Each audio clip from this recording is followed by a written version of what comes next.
어머니! 어머니, 저 좀 살려주세요. 이거 다 오해라니까요. 경찰에게 끌려가면서도 며느리는 끝까지 제 이름을 불렀습니다. 하지만 저는 수갑을 찬 그 애를 똑바로 바라보며 딱 한마디만 했죠. 누구세요? 저를 아세요? 그날 동네에서 하늘이 내린 효부라 불리던 제 며느리는 경찰차에 몸을 실었습니다. 사람들은 아직도 모릅니다. 매일 밤 10시 기도하러 간다던 그 애가 어디로 사라졌는지, 그리고 칼도 흉기도 아닌 매일 아침 웃으며 건네던 그 한 그릇이 제 몸에 무슨 짓을 벌였는지 말이죠. 이런 기막힌 이야기 끝까지 들으셔야 속이 좀 풀리실 겁니다.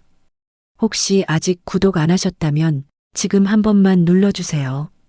억울한 사람은 억울함으로 끝나지 않는다는 걸 오늘 이 이야기로 확실히 보여드리겠습니다. 저는 김영자, 올해 68이에요. 남편을 일찍 여의고 혼자 아들 하나 키우면서 악착같이 살았죠. 지금은 시내 한복판에 4층짜리 상가 건물 하나 가지고 있어요. 매달 임대료만 나와도 노후 걱정은 없는 편이죠.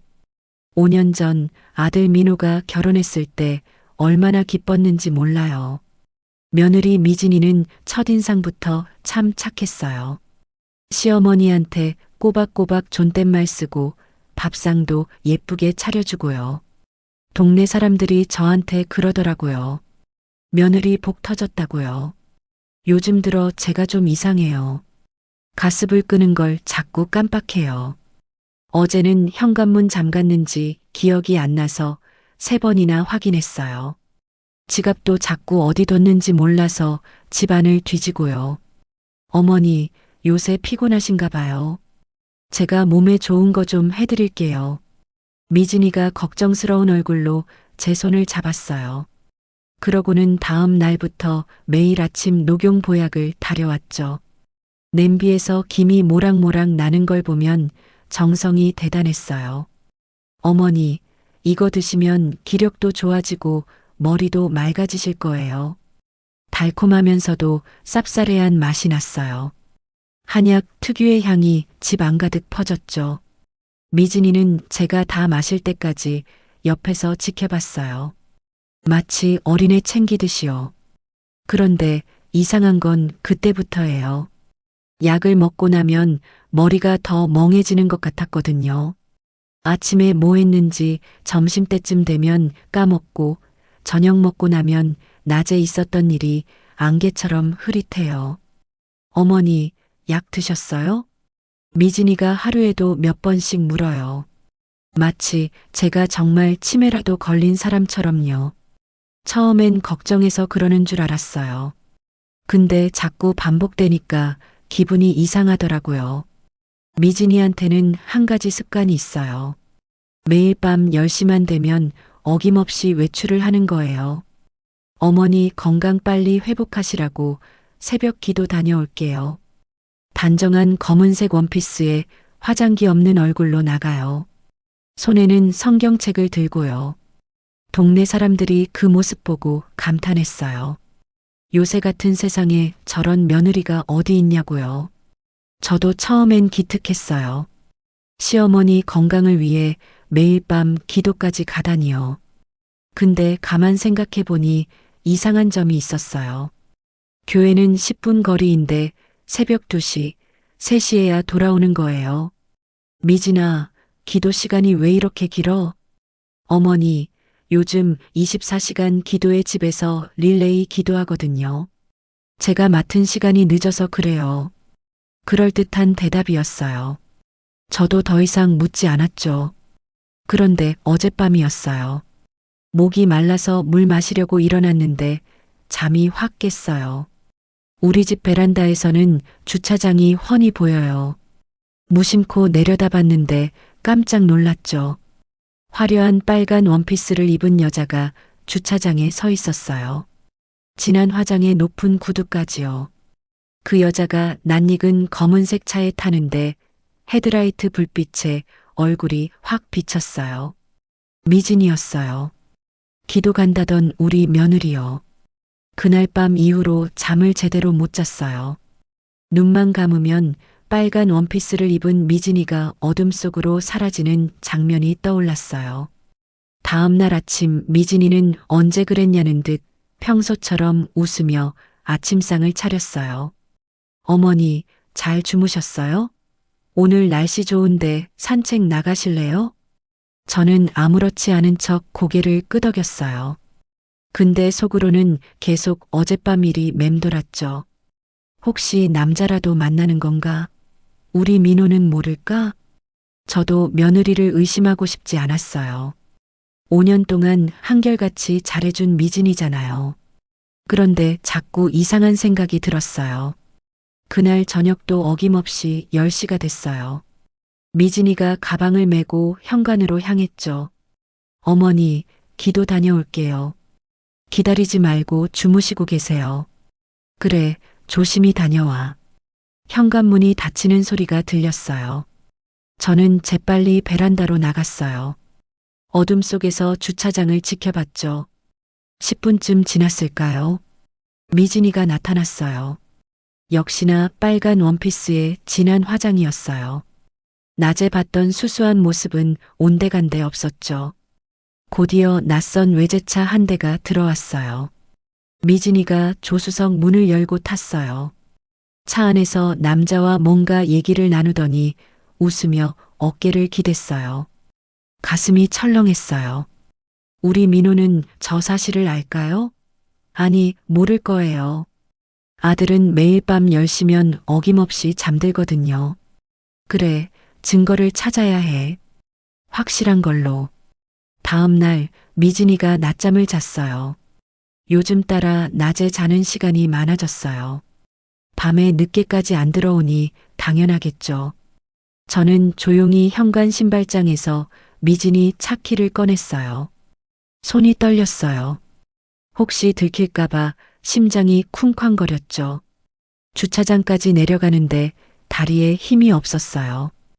엘리베이터 안에서 거울에 비친 제 얼굴을 봤어요. 창백하고 불안한 눈빛이었죠. 미진이 차는 구석에 깔끔하게 주차돼 있었어요. 차 문을 열고 들어가니 은은한 향수 냄새가 났어요. 평소 미진이가 집에서 뿌리는 향수와는 달랐어요. 블랙박스요. 요즘 차에는 다 달려 있잖아요. 저도 운전할 때 민호가 달아줬거든요. 떨리는 손으로 블랙박스를 만졌어요. 어떻게 빼는지 몰라서 한참을 헤맸죠. 다행히 칩이 빠지는 곳을 찾았어요. 작은 메모리 카드 하나가 손바닥에 쥐어졌어요. 이걸로 진실을 알 수 있을 거야. 집으로 돌아오니 미진이는 아직 자고 있었어요. 저는 제 방으로 들어가 문을 잠갔어요. 오래된 노트북을 켰죠. 민호가 쓰다가 준 건데 잘 쓰진 못해도 이런 건 할 줄 알아요. 칩을 꽂고 파일을 열었어요. 여러 날짜의 영상이 쭉 나왔어요. 저는 어젯밤 날짜를 찾아 클릭했어요. 화면이 켜졌어요.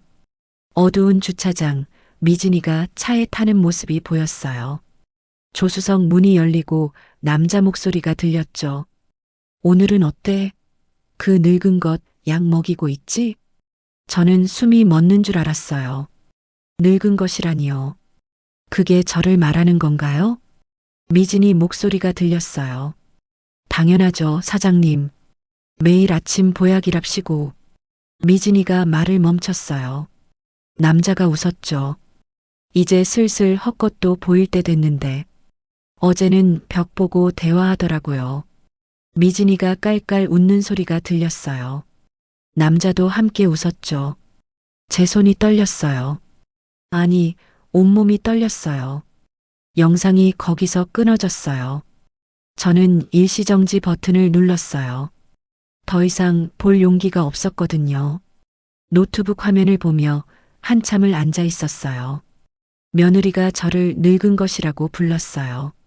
제가 먹은 약에 뭔가 이상한 게 들어있대요. 미진아, 너 대체 뭘 하려는 거니? 다음 날 저는 다시 그 영상을 봤어요. 이번엔 끝까지 봐야겠다고 마음먹었죠. 며칠 전 날짜의 파일을 열었어요. 같은 주차장, 같은 차 안이었어요. 서류는 다 준비했어? 남자 목소리였어요. 미진이가 서류 뭉치를 꺼냈죠. 여기요, 사장님. 요양병원 입원 동의서예요. 침묵이 흘렀어요. 카메라는 어둠 속 두 사람의 실루엣만 보여줬죠. 강제 입원은 가족 동의만 있으면 돼요. 미진이 목소리가 차가웠어요. 일단 입원시키고 나면 말이 끊어졌어요. 하지만 무슨 뜻인지 알 수 있었죠. 제 심장이 멎는 것 같았어요. 요양병원에 강제로 입원시키려고요? 제 건물을 빼앗으려고요? 영상이 계속됐어요. 시세가 얼마라고 했지? 100억은 넘어요. 숫자가 나왔어요. 제 평생이 담긴 그 건물의 값이요. 일 끝나면 약속대로 10억이죠. 미진이가 말을 가로챘어요. 거래하는 목소리였죠. 영상을 멈췄어요. 더 이상 볼 수가 없었어요. 화면은 검게 변했는데 제 귀에는 계속 그들의 웃음소리가 맴돌았어요. 저는 그대로 바닥에 주저앉았어요. 다리에 힘이 풀렸거든요. 5년이에요. 5년 동안 저는 미진이를 친딸처럼 아꼈어요. 겨울에 손이 튼다고 하면 비싼 핸드크림 사줬어요. 명절 때는 친정 식구들한테 자랑하라고 금반지도 사줬죠. 미진이가 좋아할까봐 맛있는 것도 먼저 챙겼어요. 그런데 그 아이가 저를 늙은 것이라고 불렀어요. 분노가 치밀어 올랐어요. 당장이라도 미진이 방으로 달려가서 머리채를 잡아 끌고 싶었어요. 근데 그럴 수 없었어요. 지금 제 상태를 생각해 보세요. 미진이가 먹인 약 때문에 실제로 기억도 흐릿하고 행동도 이상했어요. 진정해, 영자야. 생각을 해야 해. 저는 심호흡을 했어요. 한참을 그렇게 앉아 있었죠. 그때 똑똑 노크 소리가 들렸어요. 어머니, 깨셨어요? 저녁 준비됐어요. 미진이 목소리였어요. 평소처럼 다정한 목소리요. 응, 금방 나갈게. 목소리가 떨렸어요. 저는 재빨리 메모리 칩을 서랍 깊숙이 숨겼어요. 그리고 빈 유리병을 하나 꺼냈죠. 보약을 조금씩 따로 모아둬야겠어. 나중에 성분 검사를 맡길 수 있게. 거울을 봤어요. 창백한 얼굴, 흐트러진 머리. 이대로는 안 돼요. 찬물로 세수를 했어요. 거울 속 제 모습에 대고 웃어봤어요. 어색했지만 계속 연습했어요. 연기를 해야 해. 아무것도 모르는 척. 식탁에는 저녁이 차려져 있었어요. 미진이가 정성껏 만든 음식이에요. 어머니, 여기 앉으세요. 미진이가 의자를 빼주며 웃었어요. 그 웃음이 이제는 소름 끼쳤어요. 고맙구나. 어머니, 약 먼저 드세요. 미진이가 그 보약을 내밀었어요. 김이 모락모락 나는 검은색 액체요. 저는 그릇을 받았어요. 손이 떨렸지만 꾹 참았죠. 그래, 고마워. 미진이가 지켜보는 앞에서 그 약을 입에 댔어요. 쓴맛이 혀를 휘감았어요. 삼키는 척하면서도 목구멍 깊숙이는 안 넘겼어요. 다 드셨네요. 미진이가 빈 그릇을 가져가는 사이 저는 냅킨으로 입을 닦으며 약을 뱉어냈어요. 냅킨을 주머니에 숨겼죠.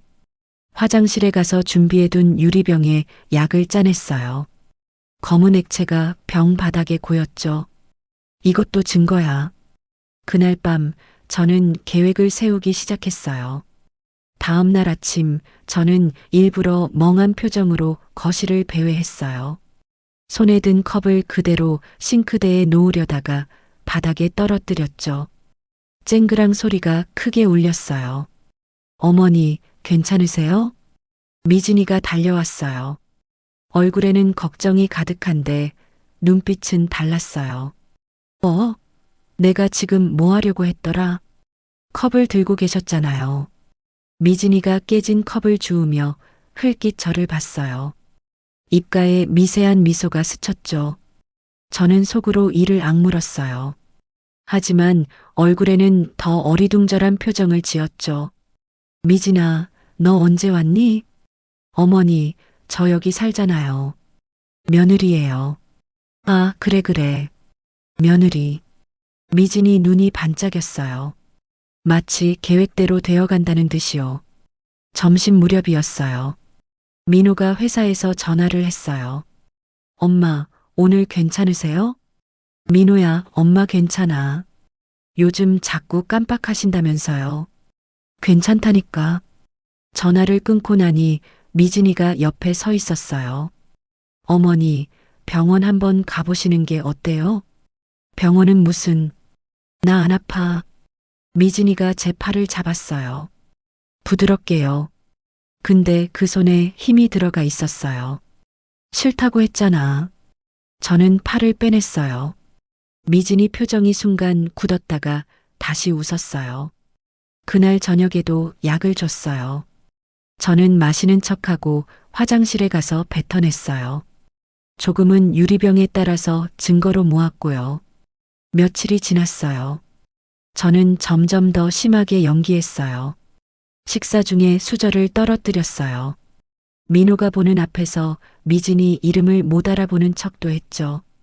저기 아가씨, 우리 집에 왜 왔어요? 어머니, 저예요. 며느리 미진이요. 며느리? 우리 아들이 결혼했었나? 민호가 충격받은 얼굴로 저를 봤어요. 엄마, 정신 차리세요. 아, 그래. 미안해. 아들의 눈에 눈물이 고였어요. 가슴이 찢어지는 것 같았어요. 하지만 이렇게라도 해야 했어요. 미진이를 방심하게 만들어야 했으니까요.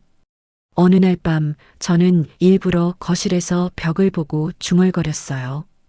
여보, 밥 먹어요. 왜 안 먹어? 빈 벽에 대고 말했어요. 미진이가 휴대폰을 꺼내 제 모습을 촬영했어요. 증거를 모으고 있는 거예요. 어머니, 괜찮으세요? 미진이?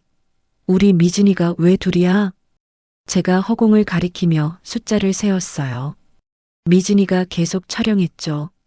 다음 날 미진이가 민호한테 보여줬어요.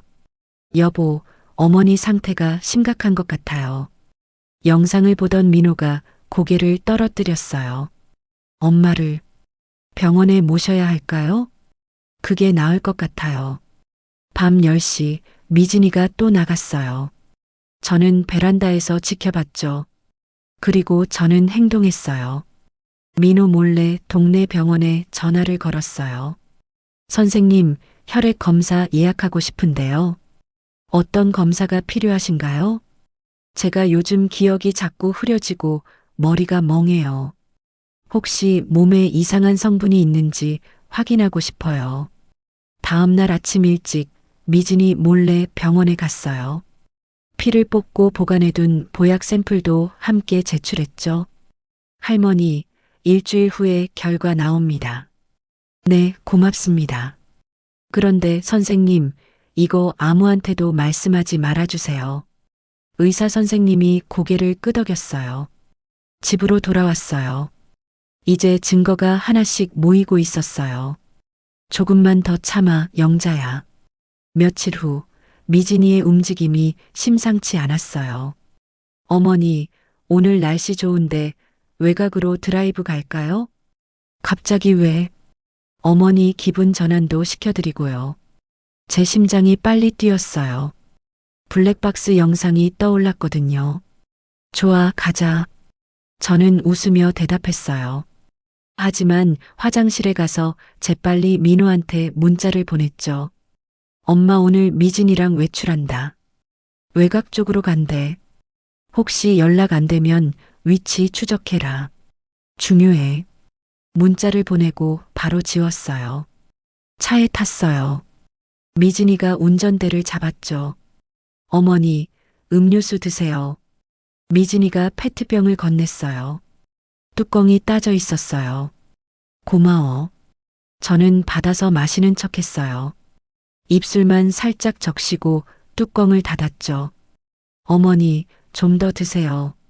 배불러서 나중에 마실게. 차가 달리기 시작했어요. 시내를 벗어나 외곽으로 향했죠. 창밖 풍경이 점점 낯설어졌어요. 미진아, 우리 어디 가는 거야? 좋은 곳이에요. 조금만 더 가면 돼요. 미진이 목소리가 평소보다 조금 높았어요. 30분쯤 더 갔을까요? 저 멀리 하얀 건물이 보였어요. 간판에 그린힐 요양병원이라고 적혀 있었죠. 어머니, 저기가 제가 말씀드린 곳이에요. 차가 주차장에 멈췄어요. 어머니, 내리세요. 여기가 어딘데? 좋은 곳이에요. 미진이가 제 팔을 잡았어요. 힘이 들어가 있었죠. 나 안 갈래. 집에 가자. 어머니, 잠깐만요. 싫다고. 제가 소리쳤어요. 미진이 표정이 굳었어요. 그때 요양병원 입구에서 한 남자가 나왔어요. 하얀 가운을 입은 40대 남자요. 미진 씨, 어머님 모시고 오셨네요. 원장님, 죄송해요. 괜찮습니다. 안으로 모시죠. 남자가 제 다른 쪽 팔을 잡으려고 했어요. 저는 뿌리쳤죠. 손대지 마. 나 안 들어가. 어머님, 진정하세요. 거짓말. 나 여기 입원시키려고 그러는 거 다 알아. 미진이와 원장이 눈을 마주쳤어요. 그 순간 제 팔을 더 세게 잡았죠. 어머니, 이러지 마세요. 놓으라고. 두 사람이 저를 끌고 가려고 했어요. 저는 있는 힘껏 버텼죠. 살려주세요. 여기 사람 없어요. 제 목소리가 주차장에 울렸어요. 바로 그때였어요. 엄마. 낯익은 목소리가 들렸어요. 민호였어요. 숨을 헐떡이며 달려오고 있었죠. 무슨 짓이야? 엄마한테서 손 떼. 민호가 미진이를 밀쳐냈어요. 여보, 그게 아니라. 아니긴 뭐가 아니야. 엄마가 문자 보냈어. 위치 추적하고 왔더니 요양병원이잖아. 민호가 제 어깨를 감싸 안았어요. 엄마, 괜찮으세요? 민호야. 제 목소리가 떨렸어요. 당신, 나한테 설명 좀 해봐. 엄마를 왜 여기 데려온 거야? 그게 어머니 치료를 위해서. 치료? 엄마가 원하지도 않는데? 원장이 나섰어요. 따님께서 상담 신청을 하셔서요. 따님? 상담? 가족인 나한테는 왜 말 안 했어요? 민호가 소리쳤어요. 원장이 당황하며 뒤로 물러났죠. 엄마 가요. 여기서 나가요. 민호가 저를 부축해서 차로 데려갔어요. 당신은 따로 와. 여보, 오해해요. 집에 가서 얘기해. 민호 차를 타고 집으로 돌아왔어요. 저는 아들 손을 꼭 잡았죠. 민호야, 고마워. 엄마, 무슨 일이에요? 이제 말해야 할 시간이었어요. 집에 도착했어요. 민호가 저를 거실 소파에 앉혔죠. 엄마, 도대체 무슨 일이에요? 민호야, 엄마 말 끝까지 들어줄 수 있겠니? 네, 엄마. 저는 천천히 이야기를 시작했어요. 밤 10시마다 나가는 미진이를 목격한 것, 블랙박스를 찾아낸 것까지요. 엄마, 그게 정말이에요? 기다려봐. 보여줄 게 있어. 저는 방으로 가서 USB를 꺼내왔어요. 노트북을 켜고 영상을 재생했죠. 블랙박스 속 미진이와 브로커의 대화가 흘러나왔어요. 그 늙은 것 약 먹이고 있지? 당연하죠, 사장님. 민호가 화면을 뚫어지게 쳐다봤어요. 손이 떨리고 있었어요. 영상이 계속됐어요. 100억은 넘어요. 10억은 챙겨줄게. 영상이 끝났어요. 침묵이 흘렀어요. 긴 침묵이었어요. 엄마. 민호 목소리가 떨렸어요. 나는 뭘 믿고 있었던 거지? 민호가 고개를 떨구었어요. 어깨가 떨리고 있었어요. 그럼 엄마가 최근에 이상하셨던 건 약 때문이었어. 그럼 엄마가 나를 못 알아보신 것도 연기였어. 미진이를 방심하게 만들려고. 민호가 주먹을 쥐었어요. 손등에 핏줄이 튀어나왔죠. 그때 현관문이 열렸어요. 미진이가 들어왔죠. 여보, 어머니. 제 말 좀 들어보세요. 민호가 벌떡 일어났어요. 오해? 뭐가 오해야? 그게 거짓말 그만해. 민호가 소리쳤어요. 미진이가 움찔했죠. 엄마한테 약 먹인 거, 요양병원에 강제로 입원시키려던 거 다 알아. 미진이 얼굴이 하얗게 변했어요. 블랙박스 영상 다 봤어. 민호가 미진이를 똑바로 봤어요. 눈에 분노가 가득했죠. 엄마를 상대로 그 짓을 했다고? 우리 엄마를? 목소리가 떨렸어요. 분노 때문이었죠. 5년이야. 5년 동안 매일같이 내 눈앞에서 우리 엄마한테 독 먹였어. 매일. 민호가 소리쳤어요. 제가 처음 보는 모습이었어요. 미진이가 저를 쳐다봤어요. 어머니, 내가 포맷했다고 생각했겠지. 근데 엄마가 벌써 복사해뒀어. 저는 차분하게 말했어요. 당신 짐 싸. 당장 나가. 민호가 차갑게 말했어요. 여보, 제발. 한 번만. 한 번만? 매일 아침 웃으면서 약 다려온 게 한 번이야? 민호 목소리에 도끼가 서렸어요. 미안해요, 정말. 미안하다고 용서될 일이 아니야. 당장 나가. 미진이가 무릎을 꿇었어요. 하지만 민호는 고개를 돌렸죠. 미진이가 저를 봤어요. 어머니, 제발이요. 저는 미진이를 똑바로 봤어요. 미진아, 지금 미안하다고 말하는 건 들켰기 때문이잖아. 미진이가 고개를 떨어뜨렸어요. 내일 아침까지 짐 싸서 나가. 저는 방으로 들어갔어요. 다음 날 아침 미진이는 짐을 싸서 나갔어요. 한마디도 없이요. 민호가 저를 안았어요. 엄마, 미안해요. 혼자 놔둬서. 괜찮아. 이제 다 끝났어. 하지만 아직 끝이 아니었어요. 오후에 민호 친구인 변호사를 만났어요. 할머니, 증거 있으신가요? 네, 여기 있어요. 저는 USB와 보약 샘플을 건넸어요. 이 정도면 충분합니다. 언제 신고하면 되죠? 며느리분이 다시 시도할 때 현장에서 잡는 게 더 확실할 수도 있어요. 저는 잠시 생각했어요. 현장에서 잡고 싶어요. 확실하게. 변호사가 고개를 끄덕였어요. 알겠습니다. 제가 경찰이랑 조율할게요. 집으로 돌아오는 길, 저는 각오를 다졌어요. 이제 끝을 볼 거야. 일주일이 지났어요. 쫓겨난 미진이한테서 연락이 왔죠. 어머니, 저예요. 무슨 일이냐? 저, 자수할게요. 경찰서 가서 다 밝히고 죗값 받을게요. 목소리가 떨리고 있었어요. 그래, 그럼 거기서 보자. 아니요. 어머니, 제가 너무 무서워서 혼자는 못 가겠어요. 집 앞까지 갈 테니까 저 좀 데리고 가주시면 안 될까요? 마지막 부탁이에요. 저는 직감했죠. 이게 마지막 발악이구나. 전화를 끊고 바로 변호사한테 연락했어요. 미진이가 덫을 놓는 것 같아요. 자수하러 간다면서 저를 데리러 온대요. 위험합니다, 할머니. 경찰이 뒤따라가게 할게요. 할머니께서는 평소처럼 행동하시고 녹음기를 꼭 켜두세요. 알겠습니다. 민호한테도 알렸어요. 엄마, 위험해요.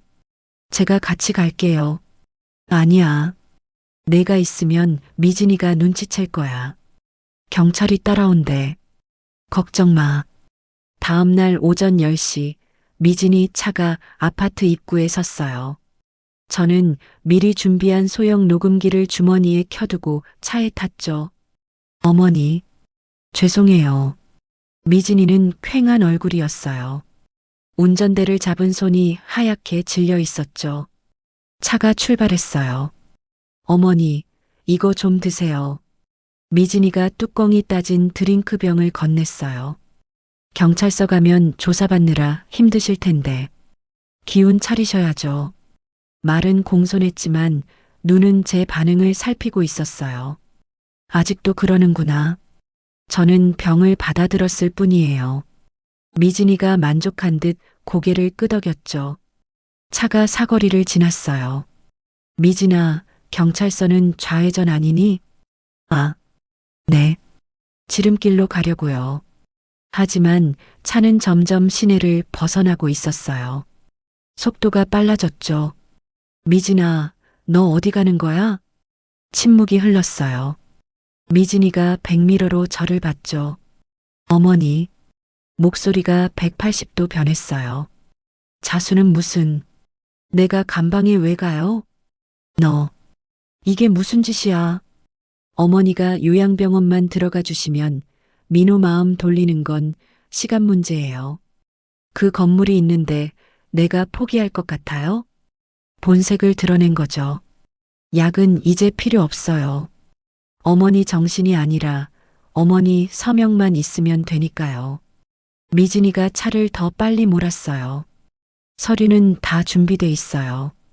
도장만 찍으시면 돼요. 제 주머니 속 녹음기가 모든 걸 담고 있었어요. 30분을 달려 차가 멈췄어요. 또 그곳이었어요. 그린힐 요양병원. 미리 대기하고 있던 원장이 뛰어나왔죠. 미진 씨, 이번엔 확실합니까? 네, 원장님. 빨리 끌고 가요. 두 사람이 제 차 문을 벌컥 열었어요. 미진이가 제 팔을 잡아당기며 소리쳤죠. 빨리 내려오세요. 미진아.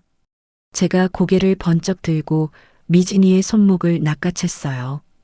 제 눈빛을 본 미진이 표정이 얼어붙었죠. 어머니? 내가 또 속을 줄 알았니? 그 순간이었어요. 위잉. 요양병원 입구 양쪽에서 잠복하고 있던 경찰차가 사이렌을 울리며 튀어나왔어요. 뒤따라오던 민호의 차도 멈춰섰죠. 꼼짝 마. 경찰이다. 형사들이 차에서 뛰어내려 미진이와 원장을 포위했어요. 최미진, 당신을 강요 및 납치 미수 혐의로 현행범 체포합니다. 수갑이 철컥 채워졌어요. 미진이는 넋이 나간 사람처럼 저를 쳐다봤죠. 어떻게 알았어요? 저는 주머니에서 녹음기를 꺼냈어요. 내가 한 말 전부 다 여기 담겨 있어. 자수는 무슨 자수, 서류 준비했다는 것, 도장만 찍으면 된다는 것 전부 다. 형사가 녹음기를 증거물로 받았어요. 그리고 이 차가 어디로 향했는지, 내가 날 어떻게 끌고 내리려 했는지. 그게 증거야. 미진이가 바닥에 주저앉았어요. 민호가 달려와 저를 안았어요. 엄마, 괜찮으세요? 응, 괜찮아. 경찰이 미진이를 차에 태웠어요. 요양병원 원장도 함께요. 할머니, 정말 용기 내주셔서 감사합니다. 현장에서 체포했으니 증거가 확실합니다. 형사님이 말했어요. 저는 경찰차에 실려가는 미진이를 봤어요. 창문 너머로 저를 쳐다보는 그 아이의 눈빛이 보였죠. 원망으로 가득한 눈이었어요. 저는 고개를 돌렸어요.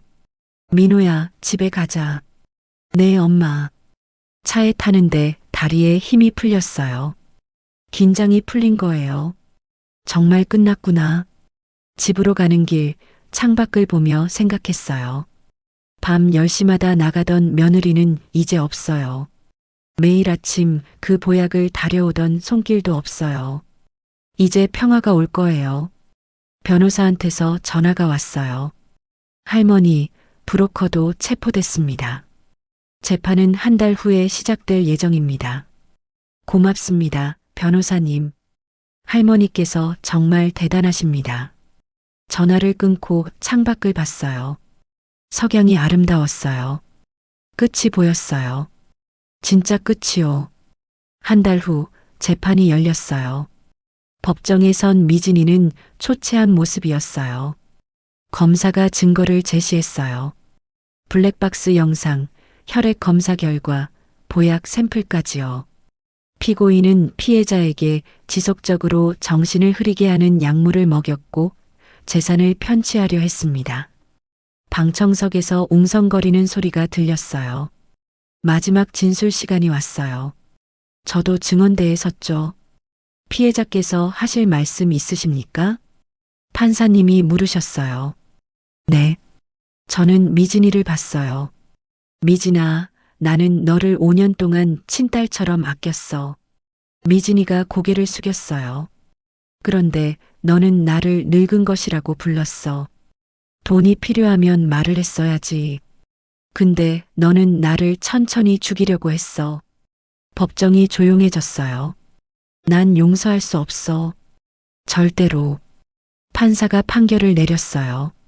피고인 최미진에게 징역 8년을 선고한다.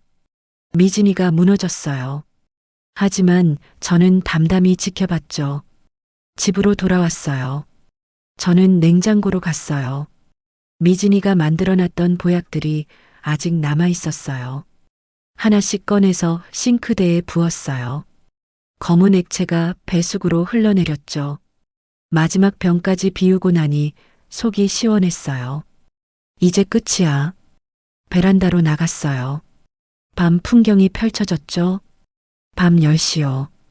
예전엔 이 시간이면 미진이가 나가던 시간이었어요. 지금은 조용해요. 평화로워요. 핸드폰이 울렸어요. 동네 친구한테서 온 메시지였어요. 영자야, 괜찮아? 저는 답장을 보냈어요. 괜찮아. 내일 만나서 밥 먹자. 그날 밤 오랜만에 깊이 잠들었어요. 다음 날 저는 오랜만에 동네를 산책했어요. 슈퍼에 들러 제가 좋아하는 과일을 샀어요. 이제는 제가 직접 고를 수 있어요. 저녁을 혼자 먹었어요. 간단하게 된장찌개하고 김치전이요. 외롭지 않았어요. 오히려 편안했죠. 밤 10시가 됐어요.